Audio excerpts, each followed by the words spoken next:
Welcome to Medical Moron. I'm your host, Ray Hanoski. You're having a baby, one of the most sought after and dreaded 4 words many people hear. Yes, it's a 9-month emotional roller coaster, and certainly it'll be a symphony of physical changes. You've even orchestrated 3 trimesters of life, but one thing your C-section infers: you're going to surgery.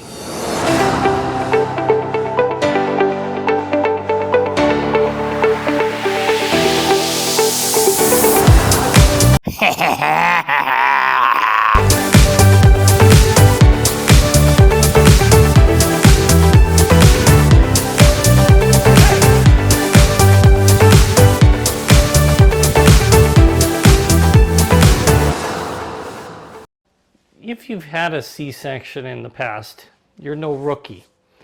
You've been through it. In fact, you may have discussed with your surgeon the possibility of a VBAC, with the goal to be given vaginally.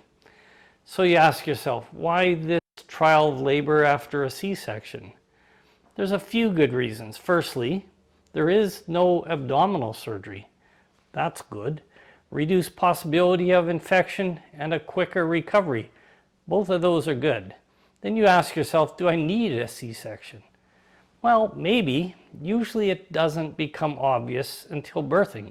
You could need it if labor becomes stalled or if the baby is in distress, prolapsed umbilical cord. These are unplanned. So if it's planned or unplanned, whether it's your first, second, or other, the purpose of a C-section is to deliver a baby through the abdomen in instances where vaginal delivery would be either impossible or dangerous to a mother or baby. So we talk about cesarean sections today. It all comes down to risks. How many children do you intend on having? How many prior abdominal surgeries, which includes cesarean section, have you had? You can see I'm alluding to the question of how many is too many. There's no right answer. It's about knowing the risks, because in the end, there is also risks with vaginal births. We are assuming, for the sake of this video, your risks have been properly explained to you by your doctor, and you've decided that a cesarean section is your choice. It is. In short, about 30% of births in the USA are C-sections. So it's common, yes. It still can have drawbacks. Well, it's hard to say how many C-sections are okay. It's acceptable to say risks increase as the number increases. So the more C-sections you have, the higher the risk. Scar tissue on your uterus and abdomen become excessive. Infection rates are higher. Blood clots, bladder injuries, bowel obstructions, abnormal placenta implantation, ectasia, which can lead to postpartum hemorrhage. This can be fatal to the mother. And let's not leave out anesthesia, of course. There's also a risk with anesthesia. No doubt this has been explained prior to the procedures. Risk of ectasia increase after a 3rd C-section. This and many other factors individual to you needs to be contemplated if you're thinking of having more children. For the baby, the risk of a few days breathing problems, accidental nicks to the skin, and a higher infection rate are common with C-sections. The best answer is to discuss this with your physician. Find the best answer for you. After billions of births on this planet, you're still individualized and still special. Information can only assist in a positive outcome for mother and baby. Usually, it's a planned C-section.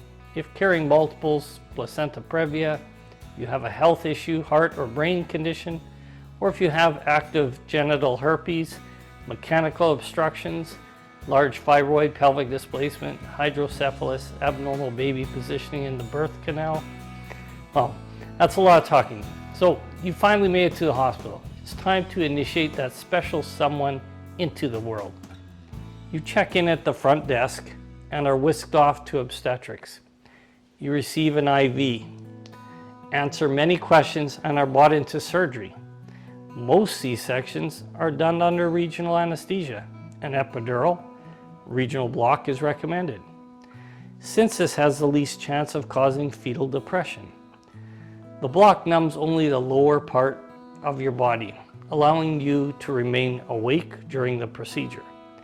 If general anesthesia is to be used, close collaboration between the anesthesiologist and the surgeon will be done to pick the best time to anesthetize, minimizing issue with the mother and baby. Okay, so Ira, come on in here. Get a chair here. Ira's very pregnant today, that's for sure. Okay, so Ira is in the OR and will shortly have her epidural. So Ira will likely be in a lateral position, which means she will be laying on her side for the epidural. Epidural is placed somewhere in this area. We got an episode coming up about epidurals, short order. So once the epidural is placed, she will again put in the supine position and hooked to monitors. We will clip the jungle if needed to allow a clean field. We insert a catheter into the bladder. It's like this, a longer tube, maybe this long. It's very rubbery, goes into the bladder, drains into a bag, and keeps the bladder empty. And call a surgeon. Assuming we are looking from God's view downward onto Ira, she's currently lying on her back. So let's see her belly. So two common possibilities for the incision are a midline and the more common lower transverse incision or bikini cut. This is made just above the pubic hair. So Ira is a little shy about showing her large uterus, so I'll turn her around and continue after opening the abdomen. Okay. Come here. Do it okay from there. Okay. A small transverse incision is made into the lower uterine segment with a scalpel. So an opening is made into the amniotic sac large enough to admit 2 fingers. The incision is stretched. Occasionally obstetrical forceps or the hand is inserted to aid to help the baby coming out. So I'm using my hand. Okay. Aha! This here explains the drop. Well, actually, it's not a hairdryer that she had there. I hope not. Okay, things are coming out here. So let's clamp. Good. Oh boy, it's a boy. Wow. Actually, it's the umbilical cord. Okay, umbilical cord is not, well, it's blowing up so that you guys can see. This would be the placenta right here. It's actually flat like this here, pushed up against the uterine wall. And this here, being flat like this, it collects the nutrients from mother and allows the baby to get the nutrients. The baby's removed. Okay, the baby's been handed to the nurse. The nurse. Excuse me, doctor. Thank you. I'm a nurse. Thank you. Okay, the baby's been handed to the nurse for suctioning, cleaning, weighing, warming, and first checks. Often to the mom shortly thereafter. Thank you, nurse. A manual check is done to remove the placenta and any other unwanted material. The remaining abdominal wall is closed in layers. Foley catheter is left in the bladder for 24 hours. Before I continue with Ira's possible post-operative instruction, I want to thank you for providing me the opportunity to be with you today. And I can do this for you, but it does take time and effort. So in return, I'd appreciate if you would press subscribe and like. Also share with your friends. Say, hey, I know about your upcoming surgery and thought about you. This guy's pretty goofy, but damn handsome, so worth a watch. Okay, Ira, probably stay in the hospital for a day or 2. And once your anesthesia has gone, the nurse will get you moving. She will want you to begin breastfeeding as soon as you're up to it. You're no cow, but you're someone else's dairy, so stay hydrated, drink plenty of fluids, rest. Do not lift anything heavier than the baby for a few weeks. Avoid lifting from the squatting position. Use medications the doctor prescribes for pain and a heating pad. he will not prescribe anything that will affect your lactation in any way. So in essence, you can feed him until the cows come home. Avoid sex for at least 6 weeks, maybe longer. Watch for signs of infection. If your incision is red, swollen, or leaking, if you have a fever, heavy bleeding, worsening pain, see your doctor immediately or go to the nearest ER. So if you have questions, now is a good time to ask.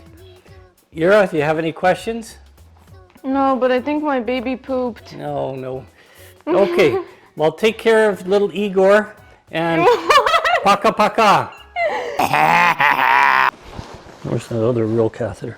That doesn't matter. Under your. Are you sitting on it? Okay. On my reusable straw. Excuse me, doctor. You have to bring the baby. Where's my big boobs? Okay, you.